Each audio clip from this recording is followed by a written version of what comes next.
Hey, and welcome back. I've bought so many used beginner drums over the years, both for setting up students with their first kit and for DIY projects I find myself doing. In my opinion, these old Tama Stage Star sets were some of the best beginner kits out there. They came with an 18-inch bass drum, which made them great for younger players when it comes to positioning and setting up, but also not so small that a full-grown adult can't sit behind these and play them. Additionally, I found that these entry-level drums from the early 2000s are the peak of quality when it comes to shells, components, and overall build quality. It seems as in the last 10 years or so, drum companies are prioritizing profit margins and letting the quality of parts suffer a bit in return. I still find these kits used all the time for anywhere between $100 to $250, and pretty much every chance I get, I'll pick these up and either set up a lesson family with a quality drum set or pass it along to a friend looking for a smaller kit. I picked up this kit today for $100 with just a kick, rack tom, and floor tom. It didn't have a snare, but I had this 14x6 wood Ludwig accent snare that I could pair up with it. Before getting too far along with modifying these drums, I figured I'd record a demo of what everything sounded like just as I had received it.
So much like any drum project I do, the first step is ripping everything apart.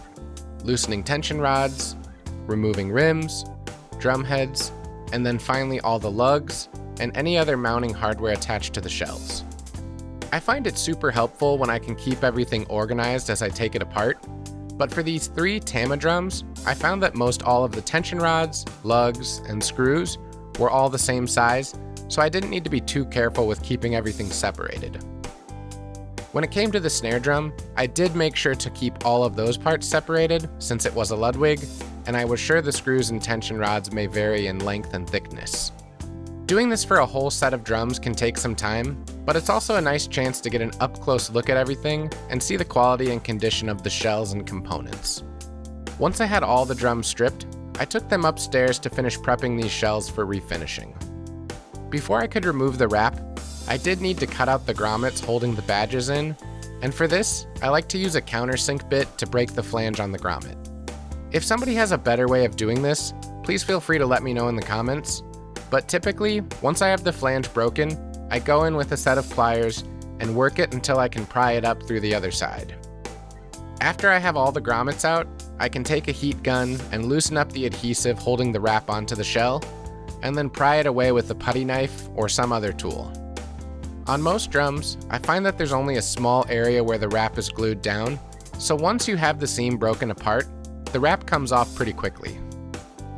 With all of the wraps off, I can then take my orbital sander to the shell in order to 1, get rid of any glue left on the shell, and 2, open up the shell to better take the stain I'll be putting on next. I think my biggest weakness as a woodworker is my eagerness to get through sanding too quickly, so I always advise to anybody looking at doing something like this to take their time in this step.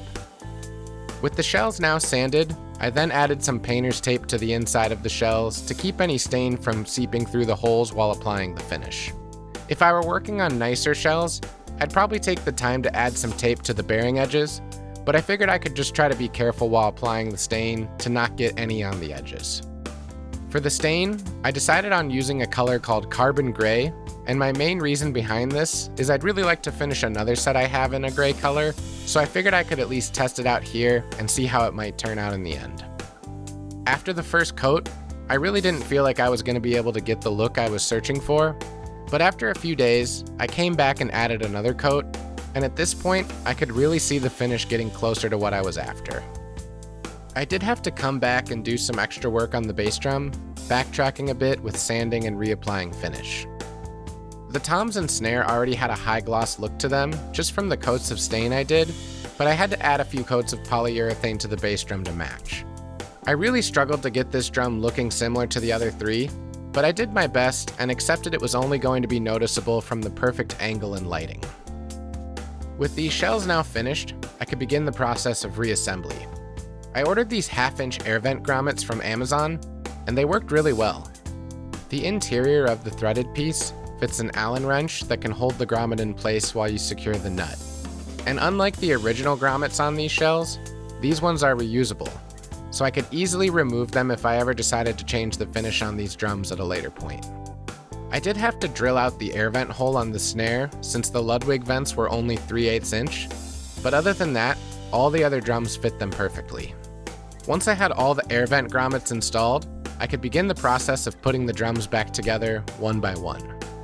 I started with the bass drum, and in addition to all the lugs, I had to add the tom post mount and the spurs. I really like these disappearing spurs that retract into the bass drum, but the actual spur legs that came with this set were mismatched and lacked the spikes to hold it in place, so I spent $30 to get a new pair to put on these drums. I also added a calf tone reso head with a felt strip and a coated Power Stroke 3 I had in my stock for this drum. Next, I put together both toms, and these were pretty much the same process, except with the brackets for the floor tom legs and for the rack tom. The original floor tom legs were a bit short, but luckily I had some similar legs in the back that I could swap them out with. For these drums, I added some Evans coated G2s for the batter side, and stuck with the original clear reso heads that were on these drums before. Lastly, I could assemble the snare. And with all the extra pieces on the snare drum, it took a bit more time than the others, and I did have to replace a strip lug insert on one of the lugs, but again, these are parts I have plenty of on hand, so it didn't cost me anything to fix. I kept the same snare wires and reso head, but added a newer Remo coated Ambassador X to the batter side to get a little more life out of this drum. And just like that, these drums were now finished, and I could get behind them and record another demo for you.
All in all, I'd call this project a success.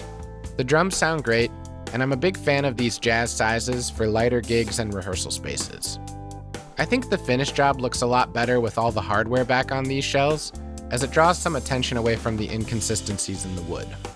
But I'm also a fan of the rat rod look, so the inconsistent spots don't bother me too much. Like I mentioned at the beginning of this video, I believe that these early 2000s Stage Star drums were some of the best entry-level drums on the market at the time, and if you're willing to invest in nice drum heads, you can get a really high-quality sound from them. If I were playing at a club with a house kit or a rehearsal space and saw one of these kits that was set up and well-maintained, I'd have no concerns playing on them. Nowadays, it seems like every drum company offers some sort of smaller jazz kit in their student lines, but the price points are way higher than these were back in the day, so for me, this is still the sweet spot for students and friends. And in the end, that's exactly where these drums will be going to live long term. One of my best friends and closest musical partners has a basement space where we occasionally rehearse, and when we've played music down there, we've discussed how it could be a better fit to find a smaller set of drums for him, as opposed to the larger rock set he currently has. So although I'm saying goodbye to these drums myself, I'm confident that I'll be playing on them plenty down the road. I'd love to hear what you think about this kit, so leave a comment down below. If you enjoyed this video, please make sure to give it a thumbs up and subscribe to my channel to stay up to date on future video releases. And until next time, thanks.